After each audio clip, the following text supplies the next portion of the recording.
सबसे पहले मैं आपको बताना चाहूँगा कि जो नाउन और प्रोनाउन का इस्तेमाल होता है अंग्रेज़ी ज़बान में, नाउन को तो हम समझ चुके हैं, जो इसम होता है उसे नाउन कहा जाता है, और दूसरा है प्रोनाउन।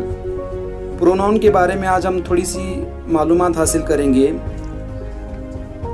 प्रोनाउन यानी जो इसम के जगह इस्तेमाल होता है, जो लफ्ज़ होता है, ऐसा लफ्ज़ जो नाउन यानी इसम की जगह इस्तेमाल होता है उसे हम प्रोनाउन कहते हैं। अब वैसे देखा जाए तो प्रोनाउन की भी 8 किस्में हैं। हम सिर्फ आज प्रोनाउन की पहली किस्म जो है पर्सनल प्रोनाउन किसे कहते हैं ये आज हम देखेंगे।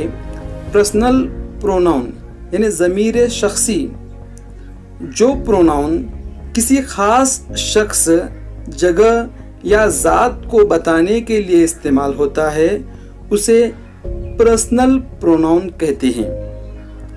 पर्सनल प्रोनाउन कहते हैं। उसमें जैसे सबसे फर्स्ट पर्सन ने पहला है आई। आई यानी इसका मतलब क्या होता है उर्दू में, मैं।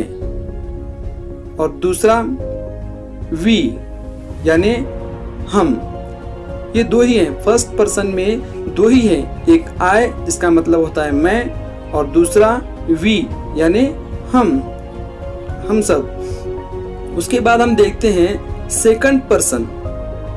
सेकंड पर्सन में जैसे जिससे बात की जाती है, सामने वाले से हम जिससे बात कर रहे हैं उसके बारे में, ये एक ही है।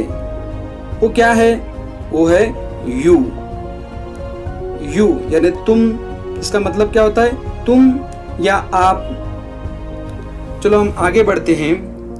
थर्ड पर्सन में ज़मीर शख्सी पर्सनल प्रोनाउन में थर्ड पर्सन होता है जो गायब होता है, गायबीन होता है, यानी जिसके ताल्लुक से हम बात करते हैं, जो हमारे सामने मौजूद नहीं है, वो हमारा है थर्ड पर्सन।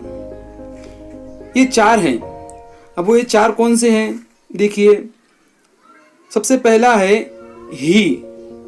ही के माना क्या होते हैं? ही के मानी होते हैं ओ, जो हम मुज़क्कर के लिए इस्तेमाल करते हैं। उसके बाद दूसरा है शी। शी के मतलब भी वो होता है, शी का मतलब भी वो होता है। ये शी कब इस्तेमाल करते हैं? जब हम सामने वाला कोई मुअन्नस चीज़ हो या मुअन्नस हो तो उसके लिए हम शी इस्तेमाल करते हैं। उसके बाद तीसरा है इट। इट का मतलब क्या होता है? वो। इट यानी वो जो गैर जुल्कौल है। उसके बाद चौथा है दे। दे का मतलब क्या होता है? वो सब, माने बराए जमा, जमा के लिए इस्तेमाल होता है दे, वो सब।